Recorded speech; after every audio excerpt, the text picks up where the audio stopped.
আসসালামু আলাইকুম এভরিওয়ান। আশা করি সবাই ভালো আছেন। আলহামদুলিল্লাহ আমিও ভালো আছি। আমরা সবাই জানি দেশের অনেক জেলা এখন বন্যার পানিতে ডুবে আছে।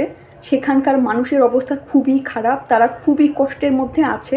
তারা বিশুদ্ধ পানি পর্যন্ত পাচ্ছে না, খাবারের পানি পর্যন্ত পাচ্ছে না। তার মানে তারা কি পরিমাণ কষ্টে আছে।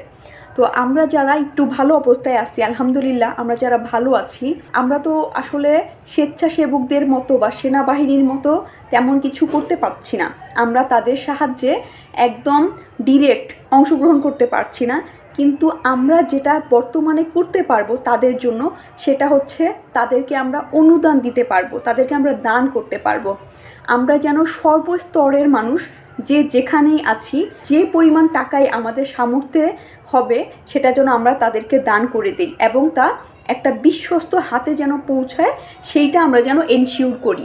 আমি যেখানে দিয়েছি বা আমার কাছে যেটা ট্রাস্ট অর্থী মনে হয়েছে সেটা হচ্ছে আস-সুন্নাহ ফাউন্ডেশন।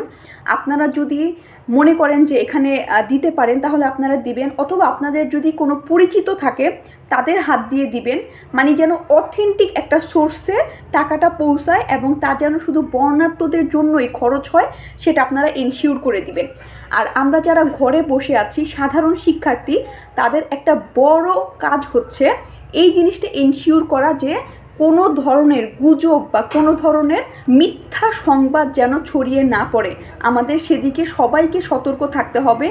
যে কোনো নিউজ বা যে কোনো ভিডিও শেয়ার করার আগে আমরা এটার অথেন্টিসিটি আগে দেখব, দেন হচ্ছে আমরা সেই ভিডিওটা শেয়ার করব বা সেই ভিডিও নিয়ে কথা বলবো। তো আপনাদের সবার কাছে আমার এইটাই অনুরোধ যে আমরা যে কোনো ভিডিও শেয়ার করার আগে বা যে কোনো নিউজ শেয়ার করার আগে আমরা দেখব যে ভিডিওটা কি অথেন্টিক কিনা। কারণ আমরা যদি গুজব ছড়াই তাহলে এই খারাপ সময়ে, এই আমাদের বিপদের সময়ে আরও বিপদটা বেড়ে যাবে।